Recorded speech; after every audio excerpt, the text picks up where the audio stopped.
Tangis keluarga tak terbendung saat jenazah Maya Saputra, korban kecelakaan maut di Subang, akan dimakamkan di TPU Islam Parung Bingung, Depok, Jawa Barat, Senin pagi.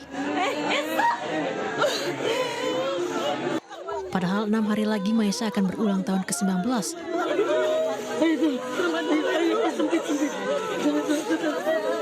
Bukan perayaan, justru duka yang diterima.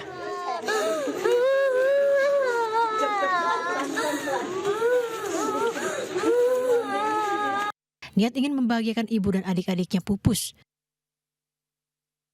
Sosok Maya Saputra yang dikenal sebagai anak yang bertanggung jawab berpulang lebih dulu. Oh iya Bu, besok ulang tahun ya. Besok ulang tahun tanggal 19 teh. Terus saya bilang, ya kamu makan di mana? Nanti kita makan lagi. Saya bilang kayak gitu. Ya mungkin ulang tahun ini ya teh. Fotonya Intan nggak ada ya?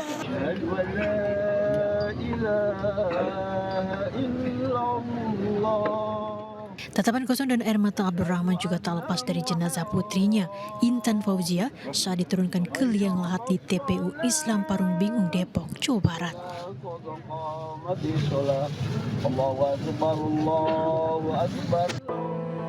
Hati Abdurrahman hancur melepas anak sematawayangnya untuk terakhir kali. Duka juga menyelimuti saat pemakaman jenazah Suprayogi di TPU yang sama. Guru SMK Lingga Kencana ini dikenal sebagai guru yang baik, tidak pernah marah dan suka bercanda. Korban ikut rombongan bersama istrinya yang kini masih dalam perawatan. Tim Liputan iNews melaporkan.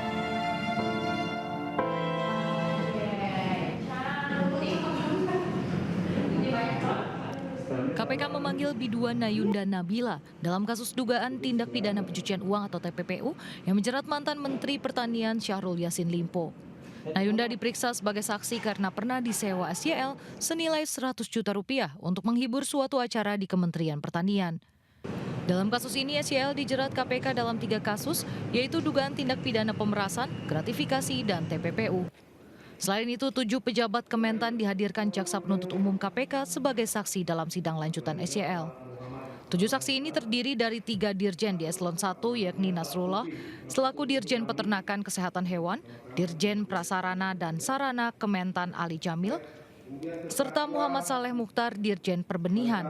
Sedangkan 4 saksi lain yaitu Kabak Umum Dirjen Prasarana dan Sarana Pertanian Jamil Bahrudin, Sekjen PKH Makmun, Kabak Umum Dirjen Perkebunan Sukim Supandi, dan Kabak Umum Setdirjen PKH Arif Budiman. Kehadiran para saksi ini untuk mengkonfirmasi dugaan pemerasan yang dilakukan SYL dengan anak buahnya di lingkungan Kementan. Dalam dakwaan, SYL disebut melakukan pemerasan untuk kepentingan pribadi hingga menerima gratifikasi senilai 44,5 miliar rupiah. Dari Jakarta, Tim Liputan iNews melaporkan.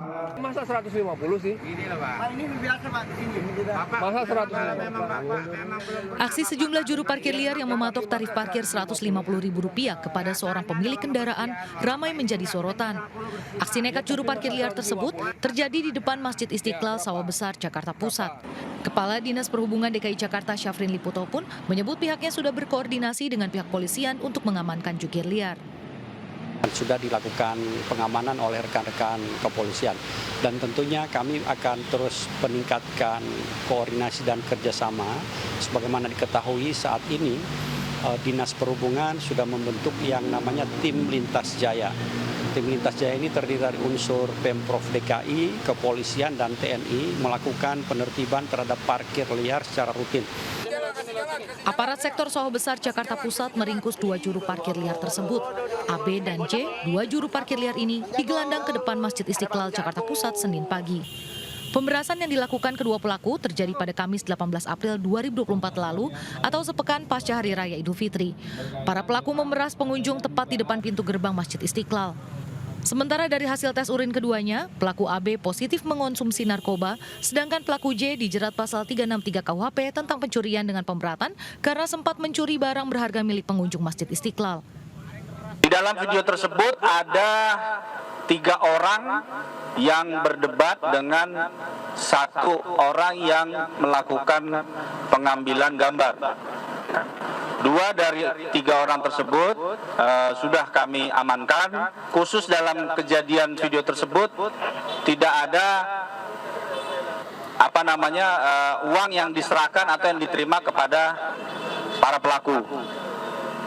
Kemudian pihak yang memvideokan kami juga masih selidiki dan belum bisa kami komunikasikan.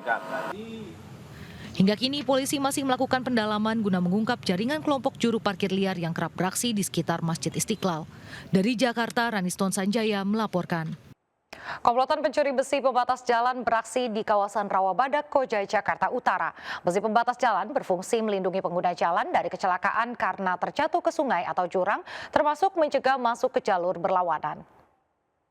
Ini ambil besi pembatas tuh dipotong. Terus diambil tuh. Komplotan pencuri besi pembatas jalan beraksi di kawasan Koja, Jakarta Utara. Para pelaku membawa gerobak untuk membawa lempengan besi sepanjang 10 meter. Dugaan sementara para pelaku telah melepas lempengan besi pembatas jalan pada malam hari, sehingga pada siang harinya tinggal membawa. Besi pembatas tuh. Pernah ada pencurian besi, Bang? Ya biasanya ada di jalan-jalan kayak gini. Besi apa sih, Bang, yang diambil, Bang? Pembatas jalan dia. Besi pembatas jalan gitu ya? Besi lampu atau besi tiang apa? Apa aja sih, Om? Enggak sih, Bu, paling gitu. Ya semuanya orang ya khawatir lah, Om. Khawatir. Lagi motor ya. Iya. Was-was. Berarti itu malingnya dari mana sih, Bu, biasanya kalau itu? Ya banyak sih orang-orang luar, Om.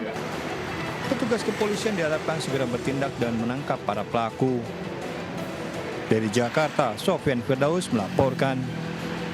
Pemirsa, Lembaga Bantuan Hukum Pers atau LBH Pers meminta DPR mencabut pasal RUU Penyiaran yang bertentangan dengan Undang-Undang Pers, terutama pasal larangan tayangan jurnalistik investigasi.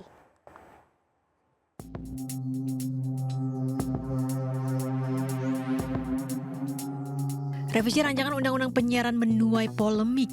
Lembaga Bantuan Hukum atau LBH Pers mempertanyakan dan menolak draft revisi rancangan Undang-Undang Penyiaran dari DPR RI. Pasalnya pihaknya menilai sejumlah pasal dalam draft rancangan Undang-Undang Penyiaran bertentangan dengan Undang-Undang Pers.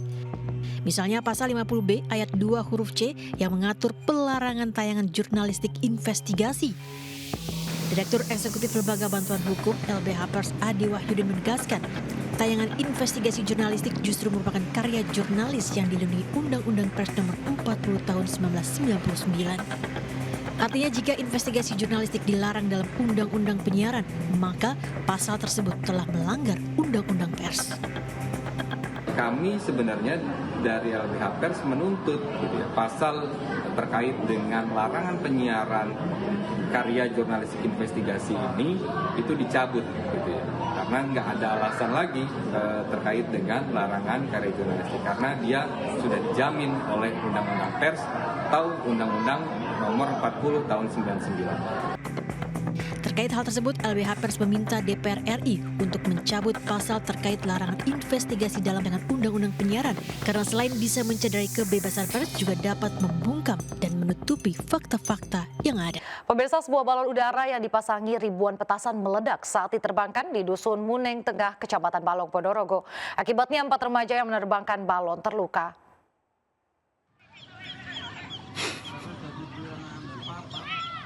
Suara kuat.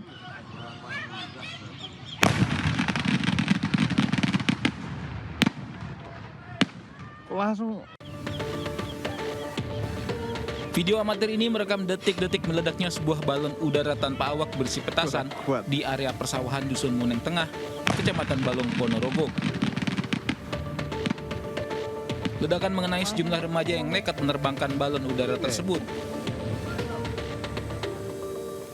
Akibat insiden ini, 1 remaja mengalami luka bakar hingga 63%, sementara 3 remaja mengalami luka ringan. Keempatnya dirawat di RSUD Harjono, Ponorogo.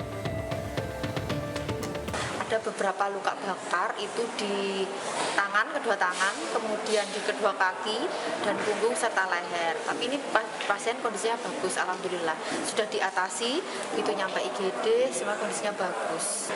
Luka bakarnya persentase 63%. Sudah bagus, sudah distabilkan juga kondisinya.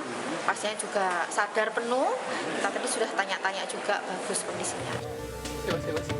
Sementara itu, polisi yang melakukan olah TKP menyatakan petasan sudah meledak sebelum diterbangkan. Ini kami dan teman-teman sudah melaksanakan penyelidikan terkait kejadian tersebut dan ini masih kami data untuk semua anak-anak yang ikut dalam menaikkan balon ini. Polisi juga menyatakan ada kemungkinan tersangka terkait kasus ini karena menaikkan balon udara tanpa awak berpotensi mengganggu penerbangan dan menyebabkan kebakaran. Dari Ponorogo, Jawa Timur, Ahmad Subeki melaporkan. Tim SAR gabungan berupaya mengevakuasi 1 orang yang terjebak dalam jurang pasca longsor di Jalinsum Panorama 2, Siti Cao Laut, Kota Padang. Petugas harus kerahkan alat berat untuk evakuasi korban karena terkendala medan yang sulit.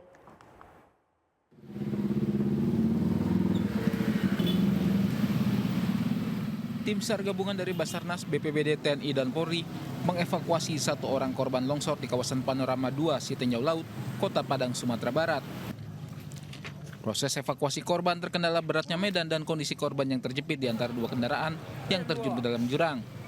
Petugas pun harus kerahkan alat berat untuk mengangkat kendaraan dari dalam jurang dan mengeluarkan korban yang terjepit. Selama proses evakuasi, petugas harus menutup 1 lajur jalan sehingga sempat akibatkan kemacetan kendaraan. Seperti yang bisa tampak di video bahwa sekarang lagi proses evakuasi korban. Masih ada 1 orang yang posisi sekarang tertimpa oleh mobil yang lain. Dia di dalam mobil ditimpa oleh mobil yang lain. Kita lagi upaya untuk mengangkat dengan kren mobil ini untuk menyelamatkan, mengevakuasi korban. Longsor yang terjadi di kawasan Siti Cao Laut mengakibatkan 2 mobil minibus yang melintas dari arah Solok menuju Kota Padang terjun ke jurang sedalam 60 meter. 7 orang berhasil dievakuasi oleh tim SAR gabungan. 1 orang ditemukan meninggal, 6 orang alami patah tulang. Sementara 1 orang terjepit kendaraan dan dalam proses evakuasi. Akibat longsor, Jalinsum Padang Solok sempat tidak bisa dilalui kendaraan. Namun saat ini sudah bisa dilewati kendaraan. Sementara banjir bandang lahar dingin Gunung Merapi yang terjadi di sejumlah wilayah di Provinsi Sumatera Barat menewaskan puluhan orang. Tim SAR dikerahkan untuk terus mencari para korban lainnya serta mengevakuasi korban selamat. Menurut laporan BNPB, korban meninggal per Senin pukul 1 siang 13 Mei 2024 mencapai 44 orang. Di mana yang terbanyak di Kabupaten Agam yakni 19 orang. Sementara korban hilang 15 orang. Untuk jumlah pengungsi, 1.159 orang di Kabupaten Agam dan 2.039 orang di Kabupaten Tanah Datar. Dan untuk kerugian, yakni 71 rumah hilang tersapu banjir, 32 rumah rusak ringan, dan 125 rumah rusak sedang. Menurut BMKG, banjir bandang berasal dari aliran sungai-sungai yang berhulu di lereng atas Gunung Merapi. Endapan material hasil erupsi itu kemudian tersapu oleh hujan dengan intensitas sedang hingga lebat yang mengguyur kawasan tersebut. Dari Padang, Sumatera Barat, tim liputan melaporkan. Wacana duet Anies Ahok di Pilkada serentak Jakarta ramai dibicarakan. Namun berdasarkan aturan yang ada, mantan gubernur tidak dibolehkan mencalonkan diri sebagai wakil gubernur di daerah yang sama.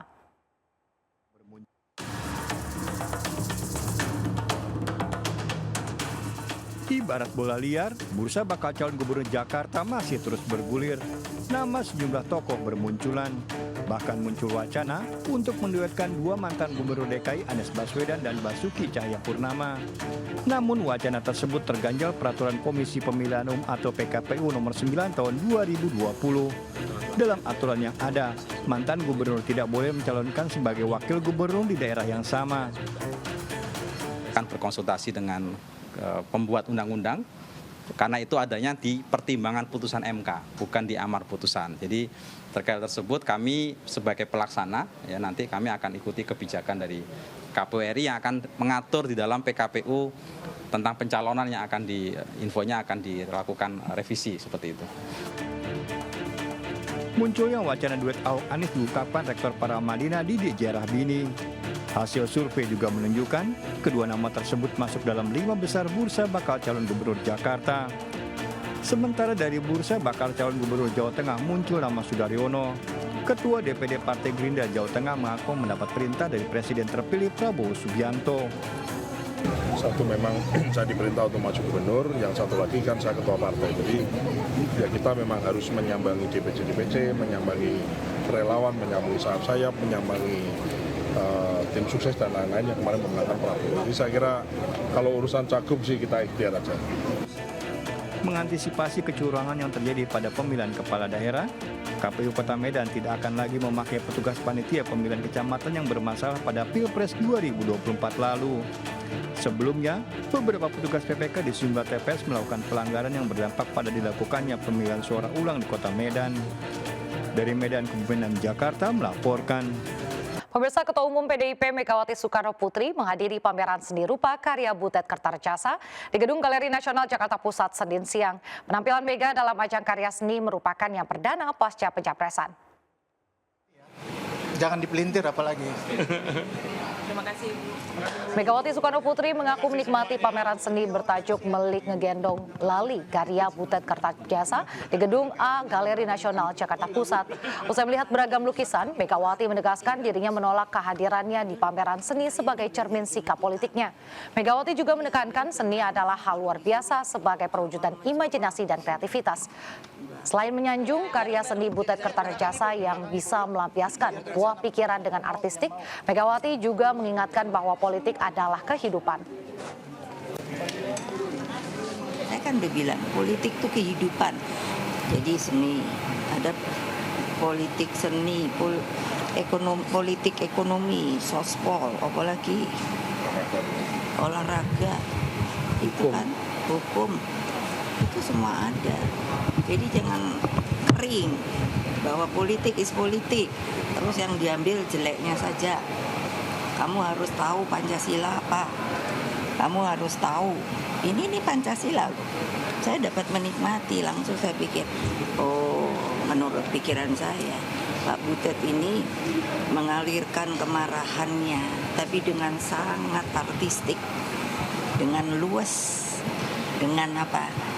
Sebuah kreativitas, imajinasi yang mana ada contohnya, nggak ada lagi, ya cuman dia. Dengan zikir tadi dibilang, itu kan berarti dia menggunakan. Selain tidak memiliki izin, polisi dan KNKT soroti perubahan bodi bus maut di Subang, Jawa Barat dari bus menjadi high-deck. Foto bus maut sebelum dimodifikasi pun viral di media sosial.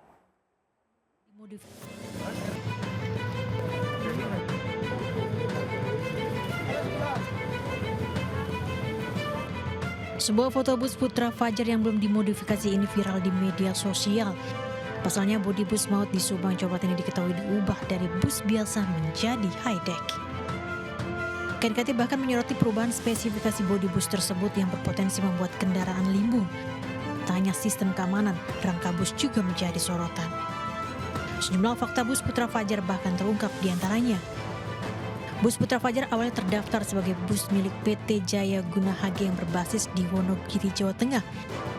Namun bus berganti nama menjadi Putra Fajar setelah berganti kepemilikan di bawah PO Trans Putra Fajar. Diketahui bus Putra Fajar juga sudah digunakan selama 18 tahun. Data dari Dinas Perhubungan Kabupaten Wonogiri, masa uji kir bus Putra Fajar bahkan telah lewat, yakni sejak Desember 2023. Sementara berdasarkan data Dirjen Perhubungan Darat, bus Putra Fajar juga tercatat tidak memiliki izin angkutan. Diketahui sebelum kecelakaan terjadi, bus Putra Fajar juga sempat mengalami kerusakan di bagian rem dan di berbagai montir. Namun, sopir tetap melanjutkan perjalanan hingga akhirnya bus remblong, terguling dan menewaskan 11 orang. Tim Liputan iNews melaporkan. Pemirsa, demi meningkatkan efisiensi dan kesetaraan dalam layanan kesehatan di Indonesia, BPJS akan menghapuskan sistem kelas perawatan di semua rumah sakit. Kebijakan tersebut paling lambat bulan Juni 2025 mendatang. BPJS meyakini kebijakan tersebut tidak akan mengurangi mutu layanan kesehatan yang diberikan kepada peserta. Mutu layanan ini tidak akan berkurang karena memang sesuai dengan undang-undang bahwa yang diberikan kepada peserta adalah kualitas kesehatan yang sesuai dengan standar yang telah ditetapkan.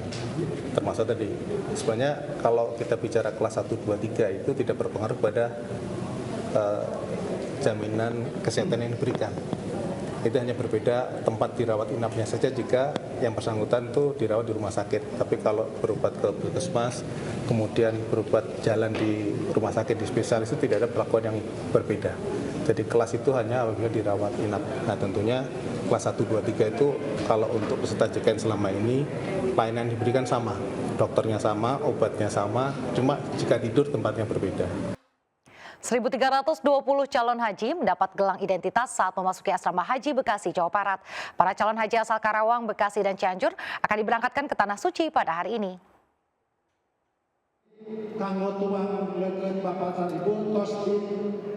1.320 calon haji akan diberangkatkan dari asrama haji Bekasi, Jawa Barat pada hari ini. Namun sebelum berangkat ke Tanah Suci, para calon haji asal Kabupaten Karawang, Bekasi, dan Cianjur menerima paspor dan diwajibkan menggunakan gelang identitas. Gelang identitas wajib digunakan agar mudah dikenali selama berada di Arab Saudi. Menunggu 12 tahun dan awal daftar itu sekitar umur 18 tahun. Kelas 3 SMA saya daftar, alhamdulillah hari ini saya dikasih jalannya oleh Allah Subhanahu wa taala. Saimah Damanik 95 tahun menjadi calon haji tertua asal Sumatera Utara. Meski harus menggunakan kursi roda, namun nenek asal Kabupaten Asahan nampak bahagia. Pada tahun 2024 ini, dari 8.000 lebih calon jamaah haji asal Sumatera Utara, sebanyak 416 diantaranya merupakan lansia. Dari Jakarta dan Medan melaporkan. Keberangkatan jamaah calon haji semakin dekat. Koper-koper milik jamaah mulai dikumpulkan di kantor-kantor Kementerian Agama wilayah. Unik, koper para jamaah ditandai dengan berbagai benda mulai dari pita hingga peralatan dapur.